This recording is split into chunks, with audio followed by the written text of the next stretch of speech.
Hello, my name is Phil, and I've been doing some research into the terms the King of the North, the King of the South, as well as the disgusting thing that causes desolation, standing in a holy place. Now, owing to the banning of Jehovah's Witnesses in Russia some time ago, the governing body of Jehovah's Witnesses, or Watchtower, assumed that Russia is the King of the North, a term used in the Holy Writings. However, is this actually true? Well, I've come to determine that it isn't. And I'm going to, in this video, I'm going to show you why. Now, the term the King of the North can be found 7 times in the scriptures, all in the book of Daniel. But before we head there to have a look, it might be as well as if we take a look at Matthew 24, Luke 21 and Mark 13 first. Now, in Matthew 24, it is largely referring to the last days, as you probably know, and we need to reflect on the scriptures from verse 15. Now, from the World English Bible, I'm going to read that out to you. It says, "When therefore you see the abomination of desolation, which was spoken of through Daniel the prophet, standing in the holy place, let the reader understand. Then let those who are at Judea flee to the mountains. Let him who is on the housetop not go down to take out the things that are in his house." Now, in the New World Translation, it is referred to as the disgusting thing that is causing desolation. But in any case, what is this? Well, the Watchtower will tell you that it is the United Nations. And when you catch sight of the United Nations standing in a holy place, striving to keep the peace when it's supposed to be the kingdom's job to keep the peace. But is this true? No, it is not. Now let's take a look at Luke 21 and verse 20.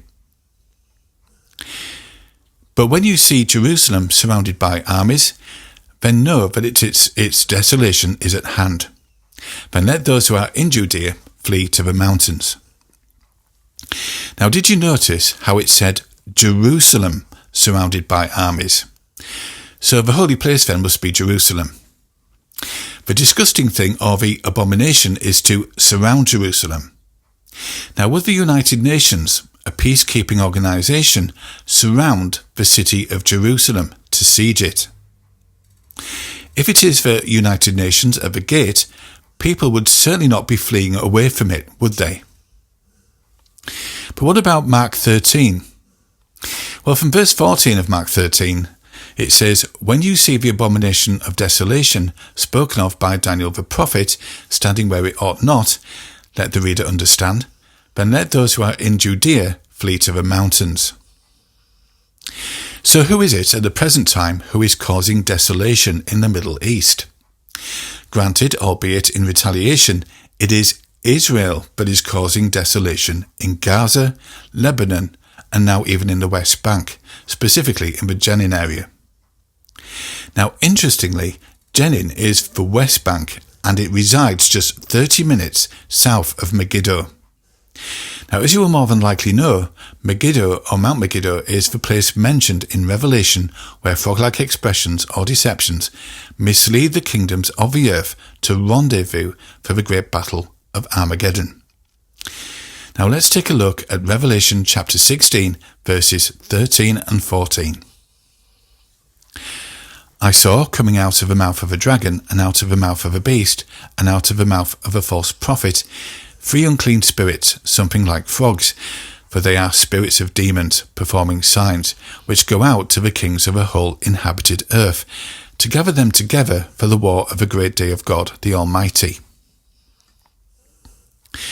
So at the time of a disgusting thing that causes desolation is surrounding Jerusalem, possibly but more than likely the Israeli armies, then it is when the 3 deceptions, as it were, are to lead or mislead the nations or the king of the south to Megiddo, where the war is to take place.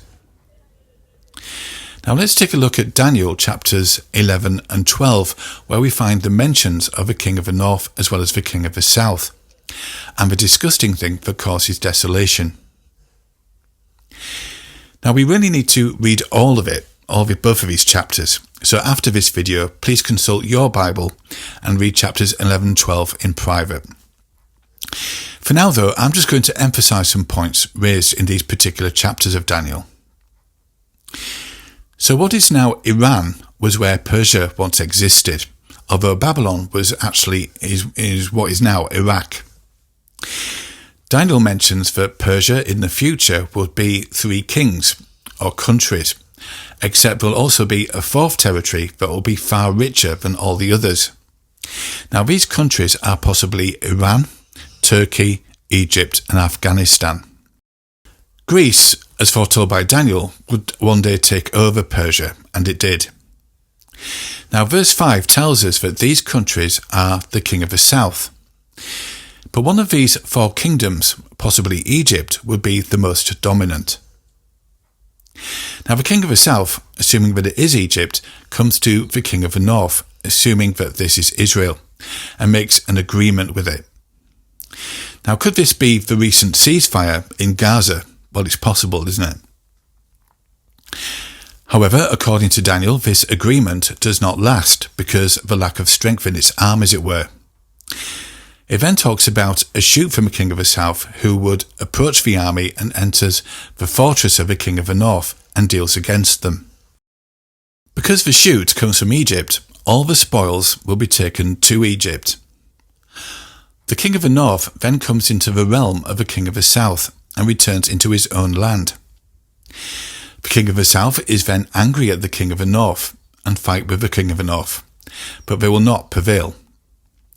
The king of the north then returns at the end of the times with a much larger army. Now it then casts up a mound of a well-fortified city. Now verse 21 talks about a contemptible person who with flatteries obtains that land. Now interestingly, this could possibly be Donald Trump, who has promised to turn Gaza into kind of a Middle Eastern Riviera, as it were, and that's only just been in recent days, isn't it? Now he comes in a time of relative peace. Well, we've seen a ceasefire, so it's very much as what we see at the moment. Now verse 31 makes mention of the disgusting thing that causes desolation, standing in a holy place. Now this could possibly be Jerusalem in the West Bank, as we've seen in Luke earlier, where the city is split between the Israelis and the Palestinians, making it all the more plausible. Now the king of the south comes against the king of the north at the time of the end. Many countries will be overthrown, including Edom, Ammon and Moab. That is now all Jordan. And interestingly, Ammon is just astride to the east of Jerusalem, in Jordan. Verse 42 tells us that Egypt, that is part of the king of the south, shall not escape. And verse 44 tells that it possibly reiterates what we read in Revelation chapter 16 earlier about the deceptions that drive the nations to Megiddo. So these deceptions don't mislead the nations per se into battling against Jesus and his armies, but more about battling against the king of the north, which we assume is Israel. Now at this time, Daniel 12 talks about how Michael, or better known as Jesus, will arrive with his armies, more than likely at around the Megiddo area, a World Heritage Site just north of Jerusalem in the West Bank. Now they will dispose of them, yet deliver his people.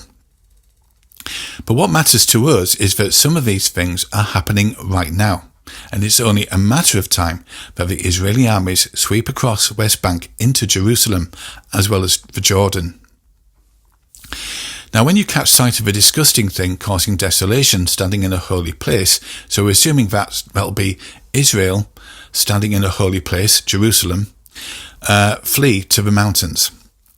So this is a parallel of what happened in Roman times, when they left a window for the wise to escape to the mountains of Judea. Now remember in Luke when it mentioned the disgusting thing would be surrounding Jerusalem in the last days. So just like how the Romans surrounded Jerusalem back in Bible times. But the most important thing to remember when we see this happen is that we need to be ready for it. Remember how Jesus reiterated quite often about keeping on the watch.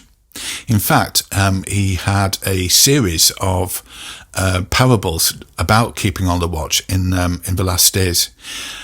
So these are the things that we want to look out for. We want to see the demise of all religion on the earth, because obviously it brings a great deal of reproach on God, and that includes the Watchtower as well. Also, we need to look for Israel surrounding, or something surrounding, the disgusting things surrounding Jerusalem. So when we see that those two particular things occur, that's when we really, really need to be ready, and that's something that I'm personally looking out for.